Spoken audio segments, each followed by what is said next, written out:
sainteté. L'univers crie sa majesté. Chantons gloire et puissance, force et louange à l'agneau immolé. À l'agneau immolé. Les ténèbres ont Tu te rends compte que toi-même tu n'en as même pas assez pour tes besoins. Nos profondeurs seront éprouvées si nous aimons les gens ou nous ne les aimons pas. En Pierre, au chapitre 1er, le verset 1 à 11. Tellement le texte est bien, j'ai envie de le lire en entier, en intégralité. Pierre, apôtre de Jésus-Christ, à ceux qui sont étrangers et dispersés dans le Pont, la Galatie, la Cappadoce, l'Asie et la Bithynie, et qui sont élus selon la préscience de Dieu le Père par la sanctification de l'Esprit, afin qu'ils deviennent obéissants et qu'ils participent à l'aspersion du sang de Jésus-Christ. La grâce et la paix vous soient multipliées. Béni soit Dieu, le Père de notre Seigneur Jésus-Christ, qui, selon sa grande miséricorde, nous a régénérés pour une espérance vivante, par la résurrection de Jésus-Christ d'entre les morts. Un héritage qui ne se peut ni corrompre, ni souiller, ni flétrir, lequel vous est réservé dans les cieux, à vous qui, par la puissance de Dieu, êtes gardés par la foi pour le salut, prêt à être révélé dans les derniers temps. C'est là ce qui fait votre foi, votre joie, quoique maintenant, puisqu'il le faut, vous soyez attristés pour un temps, pour un peu de temps, par diverses épreuves, afin que l'épreuve de votre foi, plus précieuse que l'or périssable, qui cependant est éprouvé par le feu, ait pour résultat la louange, la gloire et l'honneur lorsque Jésus-Christ apparaîtra. Lui que vous avez, lui que vous aimez, sans l'avoir vu, en qui vous croyez, sans le voir encore, vous réjouissant d'une joie ineffable et glorieuse, parce que vous obtiendrez le salut de vos âmes pour prix de votre foi. Les prophètes qui ont prophétisé touchant la grâce qui vous était réservée ont fait de ce salut l'objet de leurs recherches et de leurs investigations, voulant sonder l'époque et les circonstances marquées par l'Esprit de Christ qui était en eux et qui attestait d'avance les souffrances de Christ et la gloire dont elles seraient suivies. Donc, la gloire qui suivra les souffrances de Christ, la gloire qui s'en suivra, la gloire qui s'en suivra. Donc les prophètes ont pris un temps, le Saint-Esprit leur faisait voir quelque chose et ils ne savaient pas les circonstances dans lesquelles ces choses-là vont devenir réalité. Ils ont pris du temps pour investiguer, pour rechercher, investiguer. Je ne sais pas pourquoi la Bible utilise les mêmes mots pour l'objet de leur recherche et de leur investigation. Je ne parviens pas à trop différencier, mais d'une manière ou d'une autre, ce sont des mots qui se retrouvent quelque part. Les domaines peuvent varier, mais c'est quelque chose qui a été l'objet des recherches, des attentes. Ils pouvaient fouiller toutes les informations nécessaires, étudier tous les documents nécessaires, aller partout consulter les gens. Cela était l'objet de leur recherche. Et le Saint-Esprit leur a fait savoir que Christ devrait souffrir. Et après cela, que Christ allait repartir dans sa gloire. Prions-y. Nous te bénissons, notre Père. Nous te glorifions pour tout ce que tu fais. Nous voulons, Seigneur, écouter ta parole. Que ton esprit nous guide. Que ton esprit parle au cœur. Que ton esprit parle à quiconque nous suive à la télévision. Nous voulons, Seigneur Dieu de grâce, que tu répandes de ta puissance, de ton nom, de ta grâce dans les cœurs, que les cœurs soient touchés, que les cœurs soient transformés, que ça ne soit pas de l'information, que ça soit une parole de transformation, que ta parole soit esprit et vie dans la vie de quiconque écoutera, Seigneur, ce message, que ce soit par CD, que ce soit, Seigneur, par la télévision. Nous voulons prier que ta grâce nous accompagne au nom de Jésus. Amen. Gloire à Dieu. Donc, pour la gloire qui s'ensuivra, la gloire qui viendra. Donc, le texte, il est de l'apôtre Pierre. L'apôtre Pierre, selon les termes de Paul, Paul considère Pierre et les autres comme étant des apôtres par excellence. Du moins, ce n'était pas Paul en tant que tel, mais les gens à l'époque la considéraient, Pierre, Jacques, Jean et les autres, les Matthieu, comme étant des apôtres par excellence, parce que Christ lui-même les a choisis, les a établis apôtres. C'était un choix divin et physique de Dieu. Donc Dieu, le Fils étant là, et faisait son choix. Lui, il était appelé après. Il a rencontré aussi Christ sur la route. Ça, c'est Paul. Je parle de Paul. Paul a rencontré Christ sur la route de Damas. Lui dit qu'il était apôtre à l'avorton. Donc, c'est comme si, je ne sais pas, par accident, mais il n'y a jamais d'accident. Donc, ce texte est écrit par l'apôtre, l'un des apôtres par excellence, Pierre. Donc, Pierre a écrit pour encourager les chrétiens qui étaient dans la diaspora, dans la dispersion. Pourquoi la dispersion? Lorsque vous lirez le livre des Actes, chapitre 8, d'abord, avant le livre des Actes, chapitre 8, Jésus a dit, attendez le Saint-Esprit que je vous ai promis, que le Père a promis. Ne partez pas sans avoir reçu le Saint-Esprit. Même si je vous ai dit que vous serez mes témoins jusqu'aux extrémités de la terre, attendez d'abord le Saint-Esprit. Et quand le Saint-Esprit sera venu, vous partirez et vous serez efficacement mes témoins. Quand le Saint-Esprit étant descendu dans Actes chapitre 2, les apôtres étaient restés sur place. Ils n'ont pas obéi à ce que Dieu a dit. Donc il a fallu que Dieu puisse susciter la persécution à Jérusalem pour les disperser. Et comme ça, ils partaient avec la puissance de Dieu. Chacun prêchait l'évangile partout où il allait. C'est comme ça qu'ils ont pu envahir le monde comme nous les avons aujourd'hui. Sinon, ils allaient rester dans la chambre haute comme les gens voulaient rester dans la tour de Babel. Dans la tour de Babel, Dieu voulait qu'ils remplissent la terre. Eux, ils ont choisi de rester sur place. Les apôtres allaient commettre la même erreur et le Seigneur a suscité la persécution pour les disperser. D'où le terme diaspora. Vous verrez que Jacques, le frère de Jésus, dans son épître aussi va parler de la diaspora, de la dispersion. Ils écrivent, donc c'est comme des lettres circulaires qui devraient passer partout où il y aura une église, partout où il y aura un attroupement. C'est des lettres qui étaient lues pendant les cultes comme ceci. Ça devenait parfois des messages, des prédications des cultes, et en même temps qu'on lisait, les scribes, les secrétaires recopiaient, prenaient note en même temps, de sorte que dès que la lecture du texte était finie, les secrétaires avaient déjà la copie. Il n'y avait pas de machine de photo, il n'y avait pas de photocopieuse à l'époque. Donc c'était le rôle du scribe de noter tout cela, et dès que c'est terminé, on envoyait l'original dans une autre église. Donc Pierre a écrit ceci comme une lettre séculaire destinée à tous les chrétiens qui étaient dispersés, qui étaient dans la diaspora, et il essayait de mettre le cachet sur des points clés, essentiels. Il essayait encore de mettre l'accent sur le Seigneur Jésus.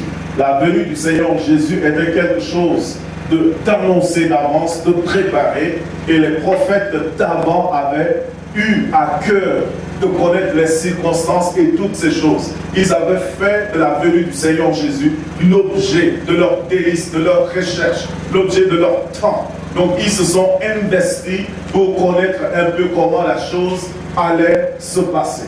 Et comme Pierre maintenant leur dit, ces choses-là qui étaient des attentes pour eux, voici quelques signes que Dieu a donnés.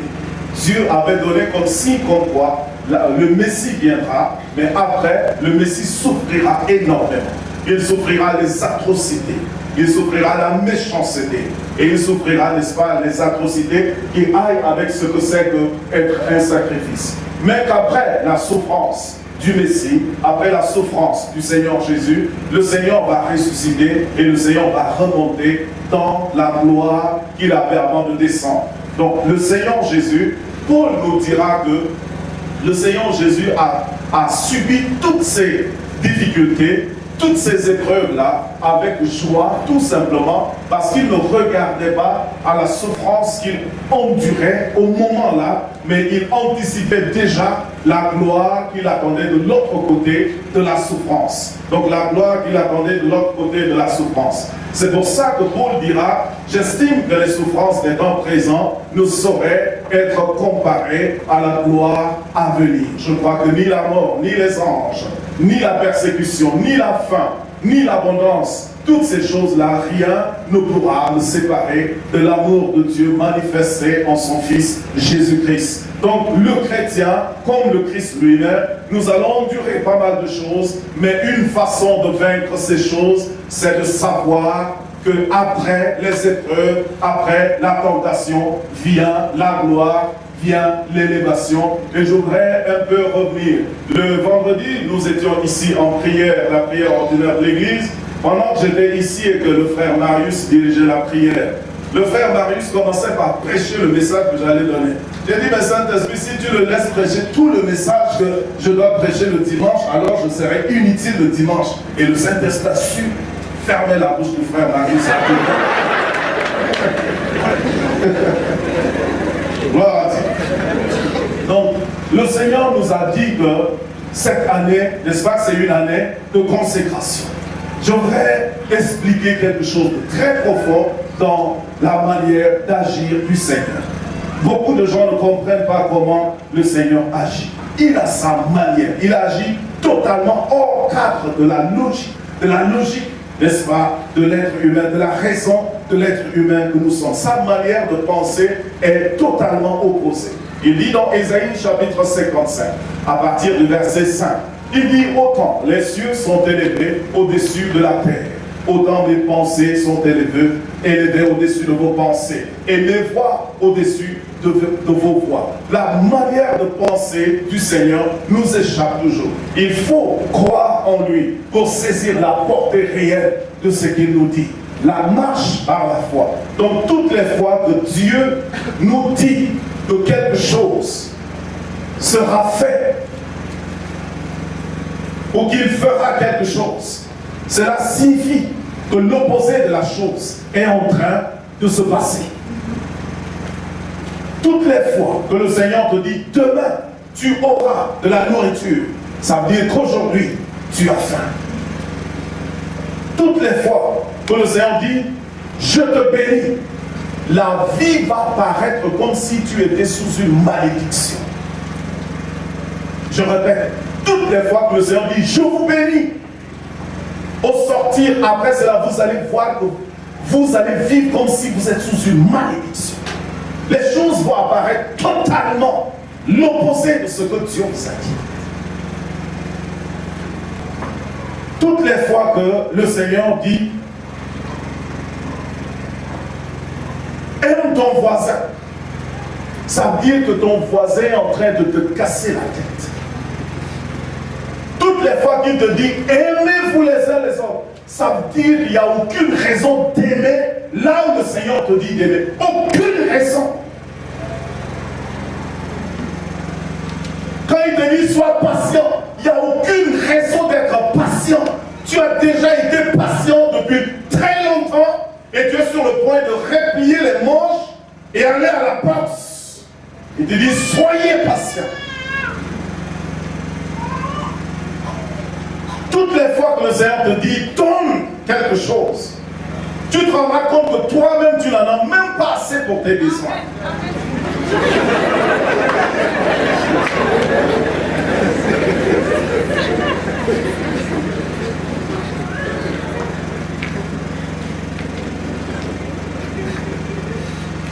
Toutes les fois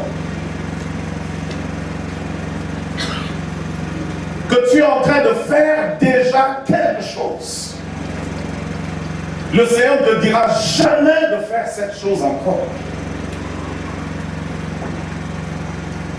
Ça ne sera plus un commandement, peut-être un encouragement. Mais quand tu es déjà en train de vivre, de faire quelque chose, de bien, je veux dire, au lieu de venir à toi et de te dire,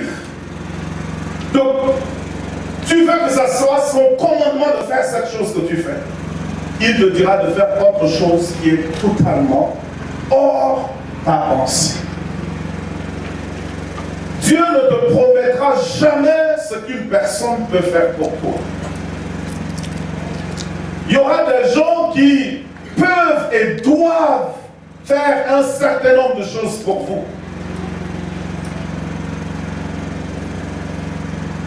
Il y a des gens qui peuvent et doivent faire quelque chose pour vous. Quand ils le font, le Seigneur ne promettra plus cette chose. Mais c'est quand ces gens ne font pas ce qu'ils doivent te faire,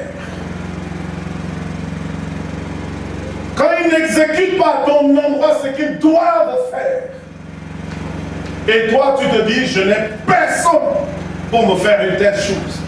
Lui il vient et dit, je ferai ceci pour toi, et toi tu es confus. Quand ton père même qui est là, supposé faire, il a les moyens de le faire, et il ne le fait pas, tu te dis comment le Seigneur le fait.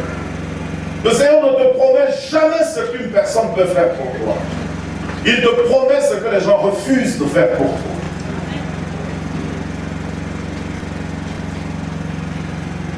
Le Seigneur nous promet toujours la pièce du puzzle qui manque. Toujours. Abraham avait des richesses. Il avait des grands biens. Il avait une femme. Il avait des serviteurs, des servantes. Quand le Seigneur lui a dit, je te bénirai, je rendrai ton nom grand, beaucoup pensent que je te bénirai faire référence à l'argent. Il était déjà riche Abraham. La bénédiction de Dieu va multiplier cela, c'est sûr. Mais le Seigneur lui a promis quelque chose qui lui manquait, un enfant. Le Seigneur te promet toujours le côté du puzzle qui manque. Quand tu es vide dans ta vie, quand tu n'es pas doué à faire quelque chose, il te promet le don qui vient combler le vide.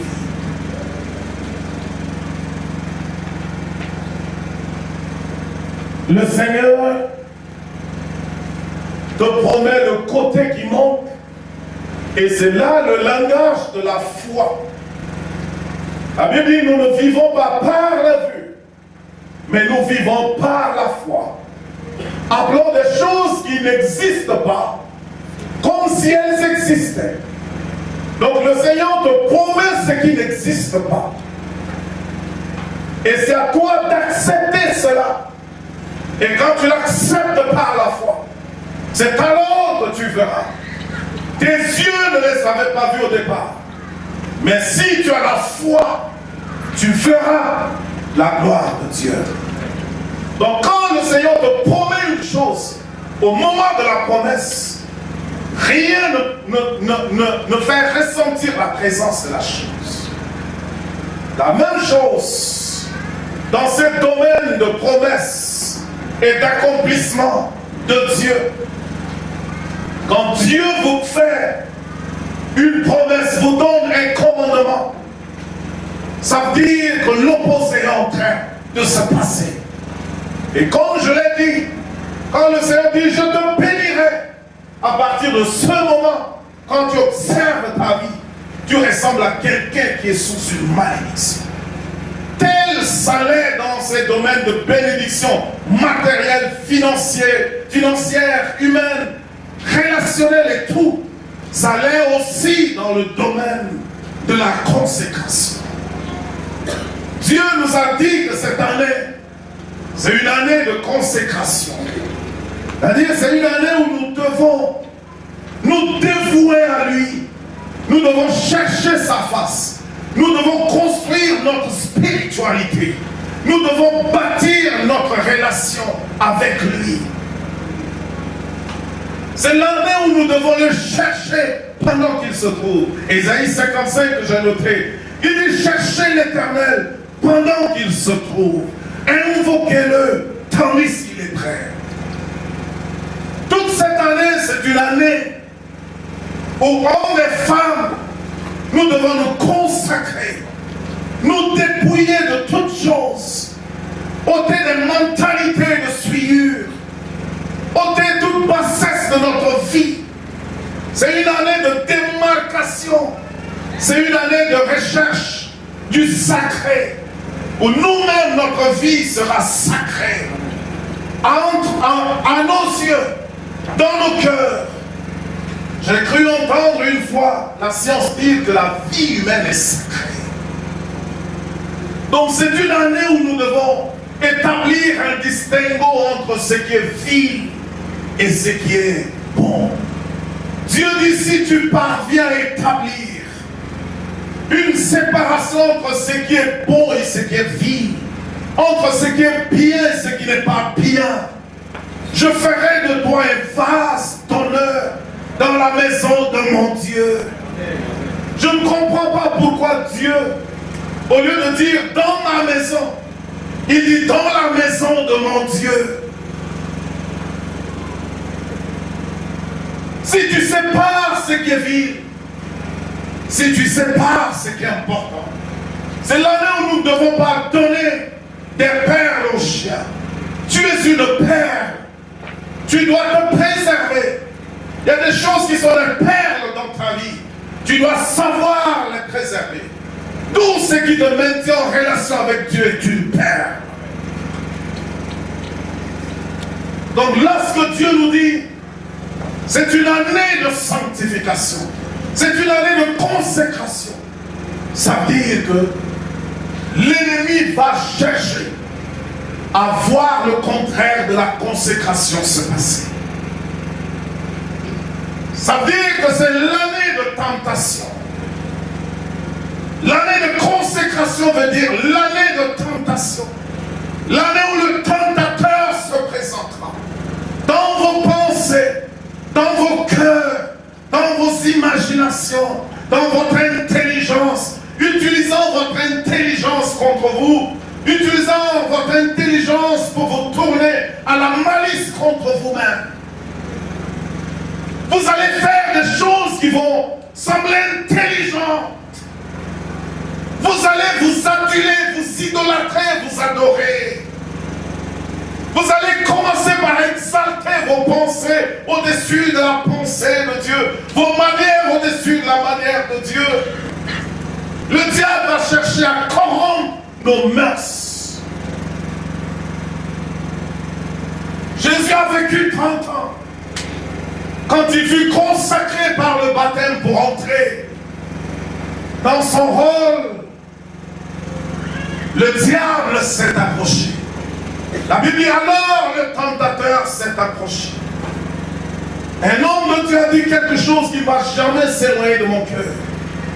Il dit toutes les fois que tu es au seuil de la réussite et de l'explosion, fais attention parce que c'est là que le diable t'attend.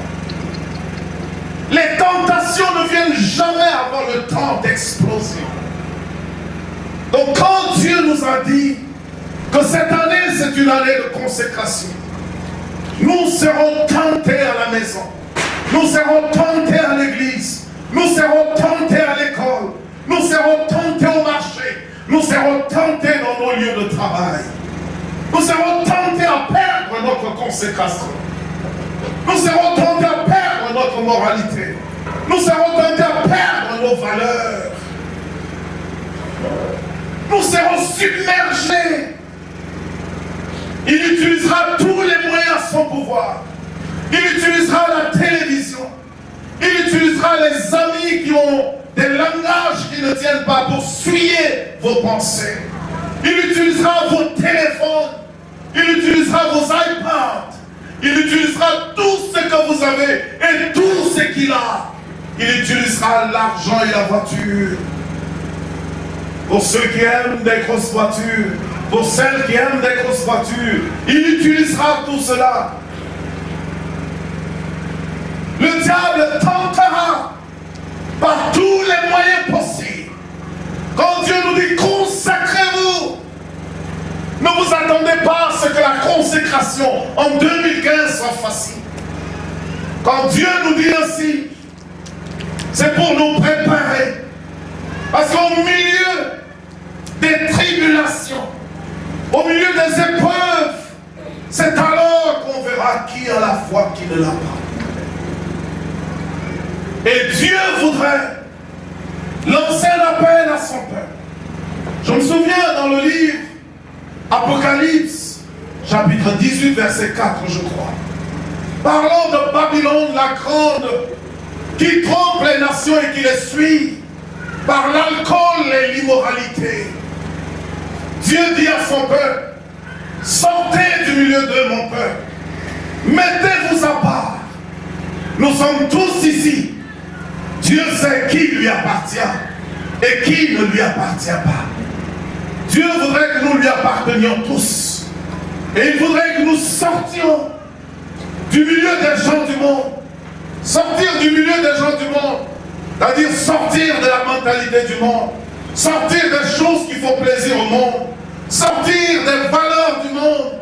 Et embrasser ou maintenir, protéger les valeurs que Dieu nous donne. Et le diable va nous tenter. Beaucoup sont déjà tentés.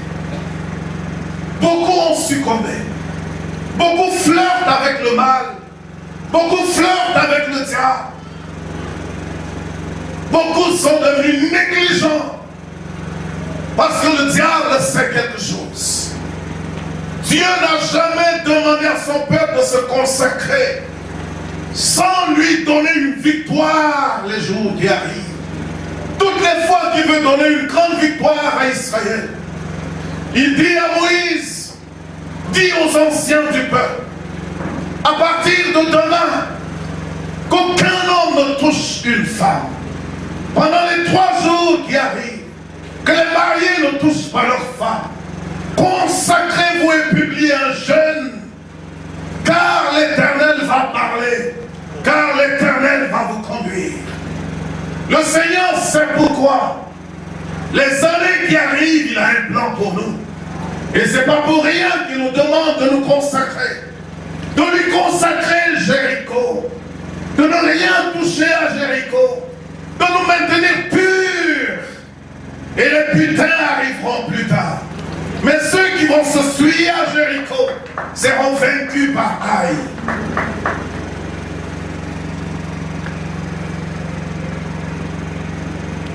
Dieu m'a dit que beaucoup risquent de rester derrière cela. Beaucoup risquent de ne plus être retrouvés l'année prochaine. Ils peuvent être là physiquement, mais ils sont perdus. Ils ne sont plus dans la milice de Dieu. Ils sont quelque part égarés totalement. Beaucoup flirtent déjà. Personne ne sait. Dieu le sait. Ne reste pas derrière. Consacre-toi. L'année de consécration veut dire l'année où tu seras éprouvé pour qu'on sache qui est consacré et qui n'est pas consacré. C'est l'année de séparation. C'est l'année de creuser des écarts, comme Dieu nous l'a dit au départ. Écarts spirituels, écarts intellectuels, écarts dans tous les domaines. La consécration, le dévouement à Dieu et le dévouement à tout ce qu'on fait.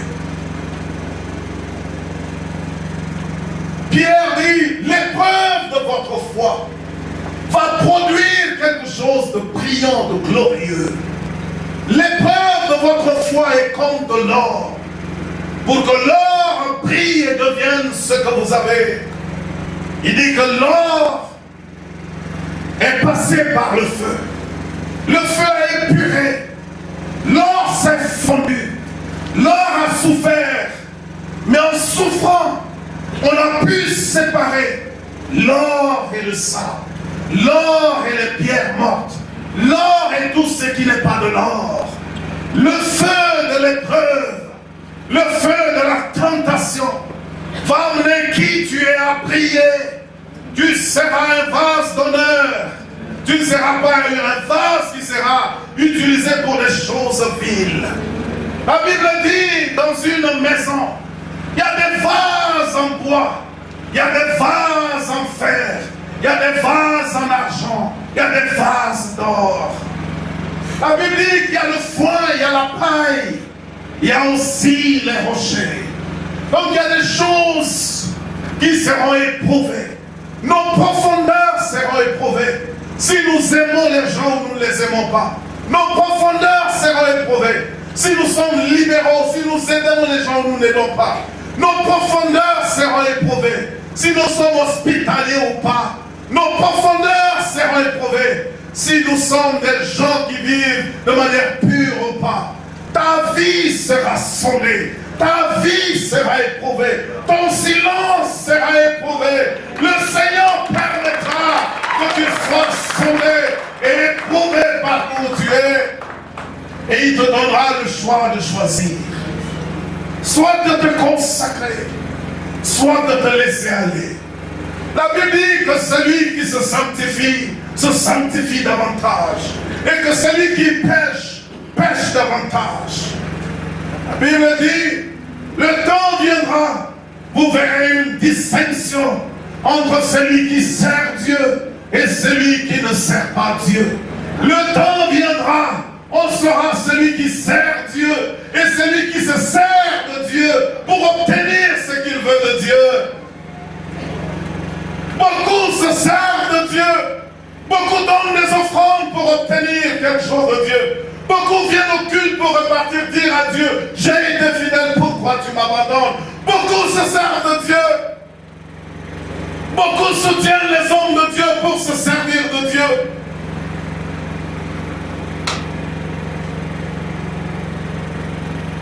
Les temps viendront. Gloire soit rendue à Dieu. Que celui qui se sanctifie, se sanctifie. Tu seras éprouvé. Mais des épreuves que tu auras, Dieu veut te donner deux bénéfices de l'épreuve ce matin. Le premier bénéfice de la tentation. Dieu ne tente personne, mais il permet que le diable nous tente. Et il voit comment nous réagissons à la tentation du diable. Les tentations et les épreuves, surtout les tentations, je reste dans le cas des tentations. Les épreuves sont des souffrances que Dieu permet que ça arrive pour nous épurer, pour nous éprouver comme on éprouve de l'or. La fournaise par laquelle vous passez, beaucoup d'enfants de Dieu ne veulent pas cela. Mais la tentation, c'est quand le diable veut t'amener à offenser Dieu. Et ce matin, je reste deux bénéfices de la tentation. Jusqu'à ce que Dieu ne m'ait donné ce message, je n'avais jamais considéré la tentation sous cet angle. Le premier bénéfice, c'est la révélation. Le deuxième bénéfice, c'est la promotion. Dieu parle d'une manière ou d'une autre. La Bible dit, Dieu parle tantôt d'une manière, tantôt d'une autre. Quand nous sommes dans un profond sommeil, il nous parle par des songes, par des visions nocturnes. Il nous parle. Et Dieu nous parle aussi par sa parole révélée, Réma, par la parole, le logos qui devient vie. Dieu nous parle par des prophéties. Dieu peut nous parler par des oiseaux et partout. Dieu peut utiliser la bouche d'un soulard qui est à côté de la route pour nous parler. Dieu peut utiliser un mendiant pour nous parler. Dieu peut utiliser un païen pour nous parler. Il a utilisé le tonnerre pour parler. Tous ces moyens sont familiers avec les enfants de Dieu. Mais savoir que Dieu peut utiliser la tentation pour nous parler, je ne l'ai jamais su. Jusqu'à ce que Dieu me donne ce message. Et Dieu me dit, je veux que tu sois sage. Dieu me dit ceci. Voici la sagesse que j'ai tirée de sa présence. Il m'a dit ceci. Le diable ne te tentera jamais à partir de tes points forts.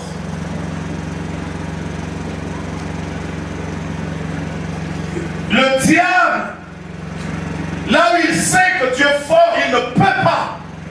Il ne t'attaque pas par là. Quand Jésus avait bien mangé, le diable n'a pas tenté de transformer la pierre en pain. Quand il avait jeûné, il avait faim. Vous verrez qu'il n'a pas tenté Jésus par une femme. Vous verrez qu'il n'a pas tenté Jésus par quoi? Mais il savait que Jésus était dans une gloire avant de descendre. Jésus connaissait ce que c'est que la gloire. Donc il a tenté Jésus du côté où ça pouvait être sa faiblesse. Jésus est venu pour être le sauveur du monde. Le diable dit, si tu m'adores, je te donne tout le monde. Presque la même chose présentée, mais de manière immédiate. Dieu m'a dit, toutes les fois que le diable te tente avec une chose, ça veut dire que tu es faible dans ce domaine. Et tu dois accentuer tes efforts dans ce domaine-là. Toutes les fois que le diable vous tente avec le sexe, ça veut dire que vous êtes faible sexuellement. Et Dieu veut que vous fassiez attention dans ce domaine. Je n'ai jamais bu l'alcool de ma vie. Je n'en ai jamais envie jusque-là. Le diable ne me tentera jamais avec l'alcool. Il me tentera avec ce qui relève de mon goût. Et toutes les fois que je suis tenté, Dieu me dit que je ne suis pas fort là. Je dois maintenant me consacrer, développer cette partie de moi et m'organiser. Le diable pense qu'il est toujours malin, mais Dieu est 1000 fois plus intelligent. Dieu nous a révélé son secret. Toutes les fois que je serai tenté pour un domaine, je consacrerai du temps à étudier la parole qui parle de ce domaine. Je prierai que Dieu me rende fort dans ce domaine. Je vais me consacrer, développer cet aspect de moi. La sanctification, elle est initiale et progressive. Quand tu crois en Jésus, tu es introduit dans la famille de Dieu. C'est la sanctification initiale. Tu fais partie du peuple de Dieu. Mais le peuple de Dieu lutte avec le péché. Il doit continuellement se sanctifier jusqu'à ce que Christ revienne. Il n'y a pas de confirmation. C'est quand Christ sera venu que tu seras confirmé. Mais pour toi, tu dois veiller et prier, te consacrer. Celui qui persévérera jusqu'à la fin sera sauvé. Donc le bénéfice que j'ai tiré, Dieu m'a fait comprendre. Pour que je devienne fort, je dois regarder du côté où je suis tenté. Ça, c'est la faille dans mon armure. Si je ferme cette faille dans mon armure, je deviendrai fort et fort et fort et fort. La Bible dit que l'enfant Jésus grandissait en stature, en sagesse. Il avait la faveur de Dieu, la faveur des hommes. Nous devons croître, grandir. Mais savoir cela, c'est que quand l'ennemi veut m'attaquer par là, il sait que je suis faible là. Deuxième bénéfice, c'est la promotion. Toutes les fois que Dieu veut vous amener à un autre niveau, les tests, les tentations, les épreuves, les difficultés d'hier, c'était pour m'amener au niveau où je suis aujourd'hui. Les tentations d'hier, les épreuves d'hier, c'est pour m'amener au niveau où je suis aujourd'hui. Si je dois aller à un autre niveau dans la vie, j'aurai des tests appropriés qui me permettront d'aller à un autre niveau. Donc je n'ai pas paniqué. Quand le diable se tient, le tentateur vient et me tente. Quand les épreuves viennent et veulent me submerger, je sais que ma promotion est proche. Je sais que quand le diable intensifie ses attaques, quand il veut m'utiliser contre moi-même, quand il utilise les gens contre moi, quand il utilise autrement, la promotion de l'Éternel n'est pas loin. Parce que quand le diable a intensifié la tentation dans la vie de Jésus, la Bible dit, à la troisième fois quand Jésus a dit, retire-toi de moi Satan. La Bible dit, Satan s'est retiré, les anges de Dieu le servirent. Il y a un service divin. Il y a une table divine qui sera dressée en présence de nos ennemis. Mais cela ne viendra pas avant le test.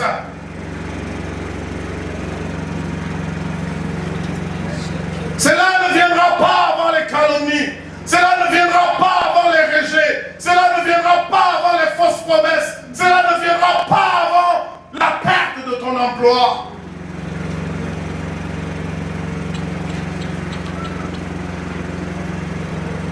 Il dresse une table en présence de mes ennemis. Le niveau que j'ai aujourd'hui est relatif aux épreuves d'hier. Je suis au sein. Les compos du sein, c'est pour me permettre de passer au second. C'est pas pour me maintenir. Sois encouragé. Le Seigneur ne te tente pas pour te laisser là où tu es. Il ne tente pas. Il ne t'éprouve pas. C'est le diable qui tente. Dieu lui permet. S'il le lui permet, c'est pour te combler. C'est pour te promouvoir. La Bible dit, le diable s'est approché et a dit à Dieu, est-ce en vain que j'offre de serre? Tu l'as comblé de bien. Tu lui as donné une femme belle. Des beaux enfants qui ont donné des petits-enfants. Tout le monde est riche. Ils vont de festin en festin. Ils s'invitent. Ils ne connaissent pas la maladie. Laisse-moi le toucher et tu verras s'il ne te maudit pas en face. Dieu dit, je ne connais pas un homme qui soit intègre et qui évite le mal. Le terme qui est utilisé, Job était un homme intègre qui évite le mal. Il ne joue pas avec le mal. Quiconque flirte avec le mal sera emporté par le mal. Job évitait le mal. Et le diable, Dieu dit, vas-y et tu verras. Tu verras si mon témoignage est vrai. Dieu a un témoignage secret pour la vie de chacun de nous. Dieu lance au diable un défi secret que nous ne savons pas. La Bible dit, nous sommes entourés d'une foule de témoins. Je ne sais pas si c'est les morts en Christ. Je ne sais pas si c'est les anges. Mais quelque part, il y a une foule de témoins. Quand je suis tenté de faire le mal, du côté de Dieu, on applaudit, on dit, ne fais pas. Du côté du diable, on attend de voir. Si je fais le mal, le diable exulte. Le diable de son côté exulte de joie. Si je fais le bien, la Bible dit, quand un pécheur se répand, il y a de la joie dans les cieux. Quand je ne touche pas au mal, le ciel est glorifié. Et quand je ne touche pas, j'ai remporté le prix. La Bible dit, l'athlète n'est pas couronné s'il n'a pas couru selon les principes de la course. Je n'ai pas touché, je n'ai pas violé la loi de la course. La couronne me revient de droit.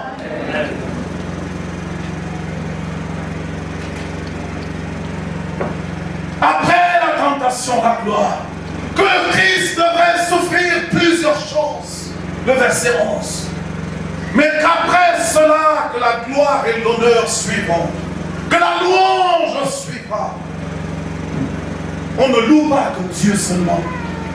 Dieu nous louera aussi. Dieu nous félicitera, c'est ce que je veux dire.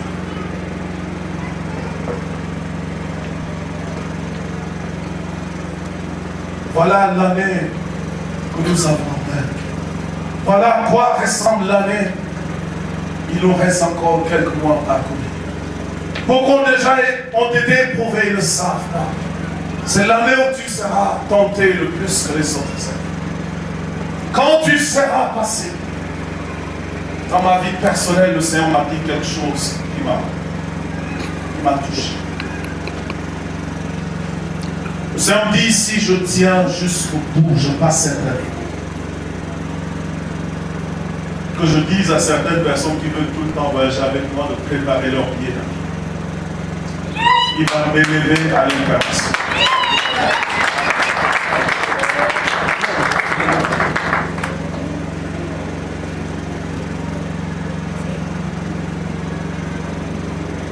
Il y a des gens qui attendent de la promotion, même à l'international parmi nous. Vous attendez une explosion consacrée. Sachez deux choses. C'est pas en vain. Utilisez la tentation du diable comme une indication de votre faiblesse et remontez la pente à ce niveau. Et persévérez, regardez au-delà de l'épreuve, parce que après l'épreuve, viendra la gloire. Personne ne passe en classe supérieure s'il n'est pas testé. Vous avez tout à l'heure prié. Nous allons le dire.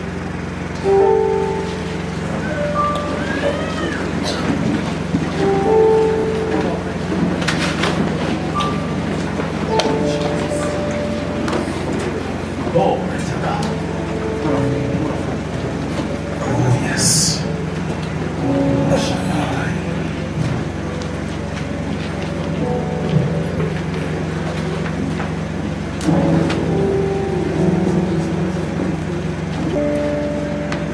Et Bachakadava, commence par prier déjà. Répands ton cœur devant Dieu. Oh, répands ton cœur devant Dieu. Détache-toi dans ta pensée de ce matin. Le diable peut t'empêcher d'entrer dans ta promotion. Pourquoi il t'a attaqué, il t'a tenté, il a mal parlé, il a fait tout ce qu'il a fait.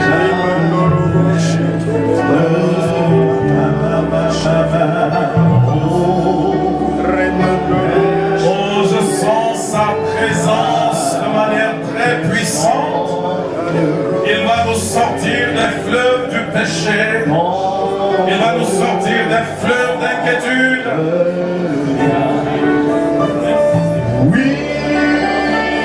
Agis, ma maman, ma reine, ma chère. Oh,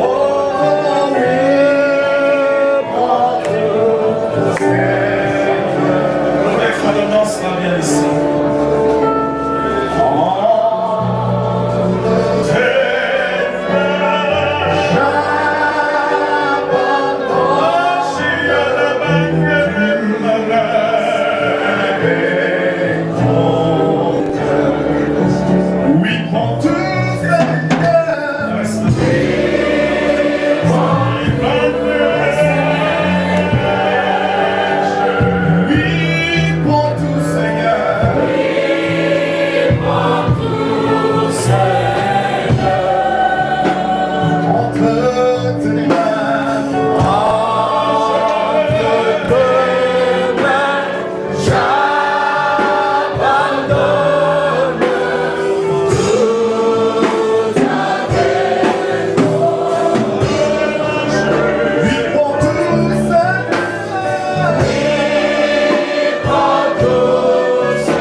Il y a quelques mois avant le mois de décembre, à un culte du soir,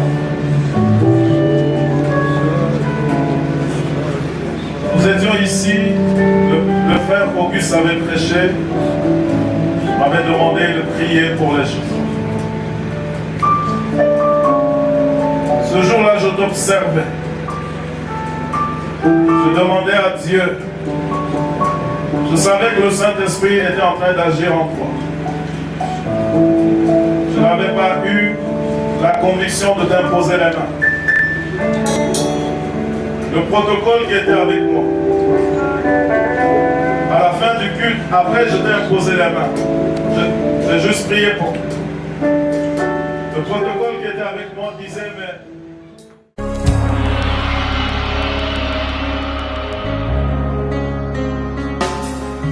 Tous les ans sainteté. L'univers crie sa majesté. Chantons gloire et puissance, force et